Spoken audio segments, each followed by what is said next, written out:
Hi, I'm delighted to have Jacquie Aitken from Timespan Museum in Helmsdale with us today.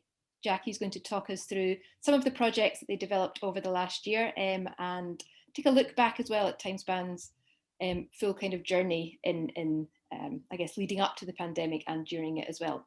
Jacquie, please introduce yourself and we'll get going. Hi, Nicola. Well, thank you very much for asking myself and on behalf of Timespan to be part of this visual showcase. So my job at Timespan, I'm the heritage officer and also the digital curator, but I'm kind of really here representing the whole team today. Because it definitely is a big team effort at Timespan, and it certainly has been over the last year, I'll tell you that. I'll bet so. We've got in front of you, you are the first person to see our new leaflet. So this is the first page of our leaflet here with all our new offer, and I'll just leave it on that at the moment. So one of the big things for us was the development of our museum in plans that we had to develop the museum. Like a lot of other museums, our plans to make some changes to our museum early last year were very unexpectedly and abruptly put on hold. We'd already been making plans for over a year, so a lot of work had gone into this. And as you can see here, we had written our new heritage manifesto, and this wonderful design that you see is from our designer Laurie Brown, who they've done quite a lot of the design for that. They'll be working on our new museum design as well, and this kind of branding of the objects, which I love. Yeah, it's kind of like wallpaper. And we'd also written up our new an exciting museum vision and digital transition document. And we were in the process of submitting funding applications. So all that was under, that's where we got to. But the pandemic came as a great shock to us and everybody else. And our prime concern was the safety of our staff and local community, and then really the resilience of the organisation. So at the start of lockdown in March 2020, we had to have a big reorganisational rethink and to see if we could continue moving forward with our museum plans and digital innovation work, which I'll touch on in a minute. But really, more importantly than that, at that time, our director, Sadie Young, with the support of the board, took pretty much immediate action to safeguard us all, with some staff being furloughed and some people like myself continuing to work from home. And we obviously had to revise our risk assessment, which, I mean, last year it was being continually being updated because things were moving inevitably so quickly. We live in Helmsdale on the east coast of Sutherland in a remote area with a highly vulnerable population. And we also knew at that time we need to offer support to our community over what turned out to be an unprecedented period of isolation for many people, leading, I mean, an increase in mental health issues and feeling of disconnection. So, I mean, I think a lot of us were kind of, feeling this as organizations. There was quite a lot of pressure to act, really.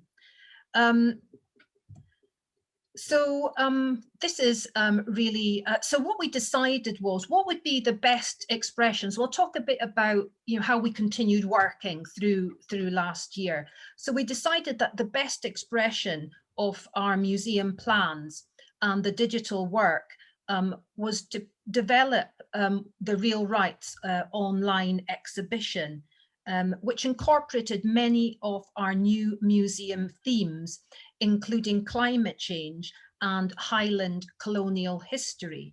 This is our Walter Rodney bookshop exhibition that we had in our museum the previous year.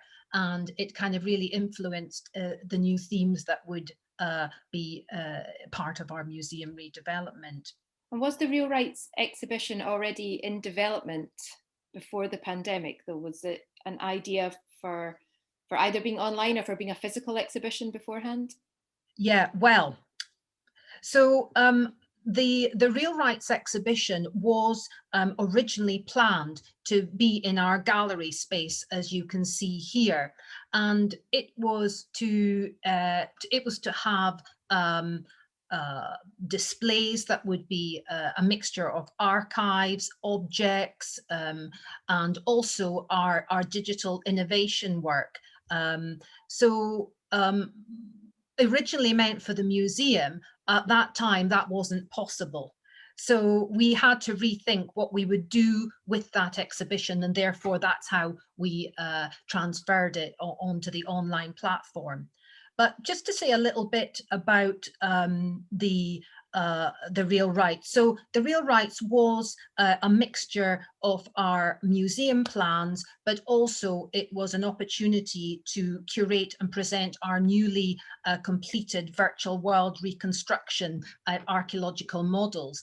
And this was a big part of the work that we've been doing with our close partners, the University of St Andrews, to better understand visualizations of landscapes and archaeological sites. I was in a position to work at home, so we quickly set up new ways of working online that allowed us to finish the digital work. And as part of that, so we didn't find that too problematic. We would like to meet up every 3 or 6 months in person, but that wasn't possible. The digital work that we completed was, we were working with St Andrews. We were 2 of 9 international partners working on the SINA project. And this was a project which was called Connected Culture and Natural Heritage in a Northern Environment. And it was funded through the Northern Periphery and Arctic Programme. And we were, so early last year, we were able to work with our team from St Andrews, and we finished 3 virtual models. So that was to also be part of the Real Rights exhibition. And in the space that you can see in the gallery before you, we were so excited and looking forward to putting our interactive digital installations into the gallery to kind of test pilot before we would put it into our museum. So we had 3 reconstructions, one in the Iron Age, one at the time of the Highland clearances, and one at the height of the herring boom in 1890. And we were going to put the Oculus Rift headsets into the museum, into the gallery for people to kind of use for the first time. As you said, it was, we felt that we had to have a big rethink. So it was really important for heritage and culture to continue during lockdown and to keep our communities connected. And so what we decided pretty quickly is to transfer all this work that we'd done on the museum and within the Real Rights development, and to transfer it online. And in the process of doing so, we all agreed that this was the primary platform for this exhibition, and it wasn't really a substitute for the real thing. So it actually worked really well online. And this is kind of some of the stuff that we weren't able to do last year because it was obviously, with restrictions. And then here is our the Real Rights exhibition that we transferred online. And I'm just going to show you our Real Rights exhibition. So here's our website here. And so the Real Rights exhibition, it tells the story of our parish, Kildonan, through the intersections of climate change and colonialism. And we've got 9 sections. It's all very interactive, very visual. And as you can see here, here are our digital models. Whoops, it's coming now.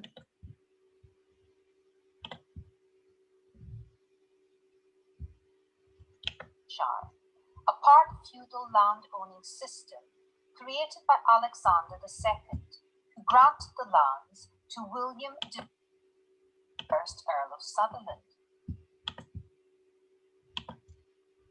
Whoops. So I'm just going to come out of that quickly. So it's just really to show you that these are the models. So all this work to do with our museum redevelopment and to do with the digitization that we've already been working on the Cine project for 2 years. So the third year, and that was the year in lockdown, was really to transfer all this online, to allow our audiences and our target audiences to really engage with this exhibition. And we feel that it's worked very effectively, and we've had a lot of positive feedback on all the different content, the design that we've been able to achieve. But that's only part of the story. Yeah, no, it's a stunning design, and it is great that it's all kind of in one place, that you feel you can dip in and out of it. There's different ways to interact. You can be reading, you can be watching and immersed, and you can be listening as well. And it's interesting that you say that you feel that this ended up being the right platform for it, even though it was going to be something physical. Do you think there's anything that you'll go back to? So for example, the reconstructions, the fact that people couldn't have the headsets to experience them, will they be brought into the museum experience in the future? Yes, so one of the other things that we've been looking at, so for the museum, we already have the virtual models, as you can see here. We've already got these in our museum. So we've actually had to revise how we do that. So we have actually completed films with narration. They're the same films as you get as part of the online experience, but we've actually installed them into our museum. So although we are restricted in numbers in our museum, people don't have to wear the headsets. They can still enjoy the experience of going into the past and the histories that these the models tell you. But also what we're going to do is we're working with our partners at St Andrews to look at more mobile ways of engaging with exhibitions as well. And I think it's still in development as to how we use headsets in museum, but we certainly see a move towards making that a safe option. But I think as well at Timespan, we also know that our audiences and our visitors want more than one option. So I think we also have to give people 2 or 3 options. Another idea is to actually sell an affordable Google Cardboard in our shop. And so these are the reusable, sustainable headsets that people can use, and they can upload the films onto their mobile phone and view it that way. And if quite a lot of museums have this offer, then that would actually be quite a cheap piece of equipment that you could use in more than one museum. So that's one of the other ways that we'll look at this. But I think we're all still looking at sanitizing stations around museums as ways that we can interact. And obviously so we are going to move forward with the digital transformation of our museum in a safe way, but also give people more than one option as well. And some of the other things that we've been doing as well, Nicola, is, during lockdown, we were very keen to support our volunteers. I'll put up whoops. Back to just put up that there, so you've got something nice to look at. So in lockdown, we were very keen to really continue supporting the people, like our volunteers, like a lot of the other museums. And so we, through some of the funding, some of the resilience funding that we received, we were able to install some of our computers into volunteers' homes to allow them to continue to do valuable work for the museum, and also so that those volunteers felt connected and valued. And, you know, it was quite a boring time as well at home. And I think it was a time when people's felt levels of anxiety rising. So people wanted to do something and feel busy. So by installing some of the computers, we were able to continue cataloguing and some of the other vital work as part of the museum. And also we have been developing our sound archive as well. So that was something we were able to do in lockdown, create an inventory of all the audio archive we've had for 30 years, which was quite amazing. And another thing that we did was we continued to have bi-weekly research sessions with our heritage group, developing an initiative called Heritage at Home. And just before Christmas, we put together packs of archival photos, and we sent it around to 150 sheltering and vulnerable households around the community. And we received a lot of positive feedback from that group. That gift, that offer, but also the conversation and chat that these archival images stimulated. And even not part of work, but just part of supporting people. Another thing we had over a bi-weekly was our G&T nights, a little bit more fun, just a social interaction where we just got together. We had appoint somebody to ask a couple of questions. What was your favorite food? I don't know, what was your best holiday? And it was a way just to keep connected with people as well. So there's quite a lot happening on that front. Was that quite a wide community event, or was that organisational? Was that between volunteers and staff and board, or was it just wider community, anybody that was interested? It actually started out as our kind of heritage group, but then some of the local community got involved as well. And we felt that was a really nice way of how we actually could involve new people into what was happening at Timespan as well. People that wanted support, wanted to be part of it. So these were open sessions that people could be a part of.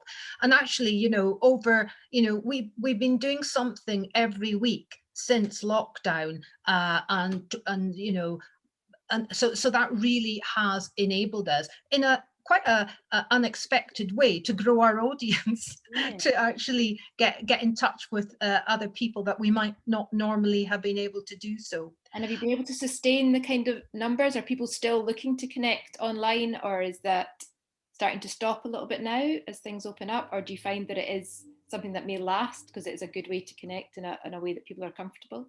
No, well, at the moment, I think there was a bit of Zoom fatigue, and I think we all felt that. So yes, it's really great that people can, the Timespan was there at the right moment. And I'm just going to go on and maybe chat a little about our younger audiences as well, but because the younger audiences and the kind of older and vulnerable audiences were certainly two of our groups that I think we engage with effectively and continuously over that time. But I think, as you say, for a lot of people, I think we just want to get out into the open air. I think that's something that we all wanted to do. And I think that's at Timespan, that's what we're working towards in manageable, safe groups, is actually, encouraging people. Yes, it's really nice to be online and to keep connected, but actually don't sacrifice what's outside. Get outside and really enjoy the landscape around you. For, as we were saying previously, Nicola, we live in some amazing places. We can get out into the open spaces. Other people are not so fortunate, but, I think as well in remote communities, there can be a little bit of people are not so, it takes a bit of confidence to get back out there again. So I think that's another thing that we will work on from now on. I think that's something that all museums kind of need to encourage people to feel safe, but actually to start maybe just getting out a little bit more as well. Yeah, and your youth clubs are probably a good way to sort of document that journey of how they went from being online, from meeting up in person, I guess, to going to online, to perhaps back to coming together again. And maybe you could talk us through a little bit of that as well. Yes, I mean the YAS program is such a youth action social squad, and I'm really this is really the initiative of our youth officers, and that is Fenella and Adam, and they have done a fantastic job engaging with the youth in the Helmsdale area. And would you believe, it's not just, and district, would you believe that at some of the events that they held, obviously last year a lot of the events were held online. I'm just going to go through some of the examples here. So a lot of the events last year, obviously we transitioned between lockdown and out of lockdown. So when we were in lockdown, Fenella and Adam devised packs, painstakingly every week for the youth groups. And Fenella, with the help of Heather, who is another staff member, they put these packs together, and they went hand delivering these packs around sometimes over 30 to 40 households in the area, and they to all the different age groups that they had that they meet up with. And some of the groups, obviously the youth program is certainly based around our themes that we have been exploring at Timespan, to do with sustainability, colonialism, climate change, sustainability. So an awful lot, and making as well. So some of the so all these packs were put together and delivered. So we've got soil shakes and clay creatures. We have kit making and storytelling. What was really amazing is that there was a lot of making. So once the packs were hand delivered, the youngsters were involved in actually doing activities at home, and then they would share their results with everybody else. So they would grow plants, they would make soups, and it was all, for example, here we've got weaving and the Irish Land League, we've got homemade dye kits and the Highland Land League. So it was a wonderful combination of a making activity, but at the same time you are learning not just about a historical theme, but something that's very relevant in society today. So in a way, the program that Fenella and Adam have put together in this very wonderful way and joyous way has really enabled is creating very responsible and very kind of global thinking youngsters of our area. I think that's really exciting. I think they've done a great job. Yeah, I've been really, really impressed. It's been great to see how, using some of the key historical themes that Timespan covers, that they're linking that to modern, really big, complex societal issues, but discussing it in such a fun way that makes it a joy to be learning and to be thinking in such a critical way from such a young age. It's been a really fantastic programme, and amazing to see Fenella putting the work in and then having to go around and do those doorstop drops, which is hard to see. And one of the other things as well that maybe some of the other be of interest, as I say, last year we were going from lockdown to opening, but it was all kind of restricted in one way or the other. And I think another thing that's been really, the amount of effort that youth officers have to put into making sure everything is safe, and so I applaud what Fenella has done in terms of, she has a huge wealth of knowledge about developing these programs. And also it was amazing to see that when we actually did open in August at some point last year. I'm sure we did open last year. It seems like a distant memory, but when we did open, that the youngsters were able to engage outdoors. So they could come together when they were allowed to do so. And there was a lot of outdoor activities like making camps and again, doing a lot of activities there. And so it was thinking about bringing people together in the right way, the youngsters, and actually we saw the figures that were involved in the YAS program. It just increased as lockdown continued, and actually it's at a high at the moment. So I think it's been a really successful program of what you can achieve through lockdown. But I also think it's something that other museums should really have a look at and see, you know, if you want to know how to, or if you want to see how to maybe engage youngsters, there's so many ideas here. And we also had our book clubs and film clubs as well. So this was about taking not just our you know, local books, our local histories, but this was also applying it to international histories as well. I was amazed. Sometimes I go into the workshop at Timespan and Fenella would be working on Guyanese maps or connecting that to Helmsdale and looking at Ireland. And, you know, it was such a multicultural experience for everyone. You know, so I think this will definitely continue. So this is something that has really grown and grown very successfully. And I think that's a good point, just because we're a little bit short of time now to think about the future. Timespan, unlike some of our museums, we're a bit further along the line in terms of digital development already, and thinking about engaging online and taking some of those bigger themes into their work. What do you think is the future, looking at a kind of a more hybrid world, I guess, and keeping quite focused on your local community, but stretching out as well? What do you think the future is for Timespan?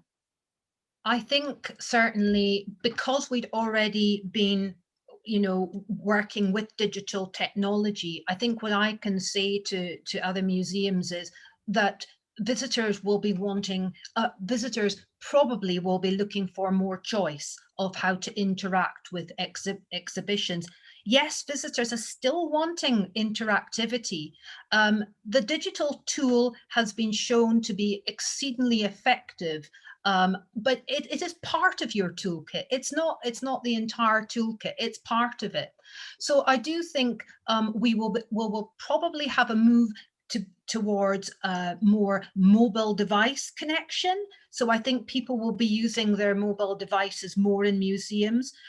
We've already developed an audio trail of the objects in our museum that people can access, you know, on their mobile devices. I think we will be looking at exhibitions where, you know, there will be that connectivity within the museum, not just with what you have on the walls, but the mobile device that you have. I think that's here already, and that's going to come. I also think that we will be working towards making digital installations safe. I think we will be using them in the future, in the near future. Certainly for Timespan, we are well on our road to our digital transformation and our new museum, which will, should be installed later this year. Funding, fingers crossed, and we hope that other museums will come to Timespan to see what we've done. And the choices that we're giving our visitors in a very in such a multimedia way, but also the collection is at the core of who we are and what we deliver, and our interpretations. We are revisiting and revisualizing the history of the Highlands, and I think that will be very interesting for other museums to come and see how we've actually done that. And I think our designs are going to be amazing as well. So yes, I think museums, it's been a really, really hard time for museums. I think more than ever, we need to support each other. I think that's a good point for us to end on there. I think collaboration is key, and learning from each other and peer-to-peer support. And I like when you're talking about collections still being at the heart, but that digital is also here to stay, but it is just another tool in our tool belt. And it's how they all interact and work together. So thank you very much for your time today, Jacquie, for sharing some amazing projects. I think the youth clubs are a great example for everybody to learn from. So thank you very much for your time today. Thank you.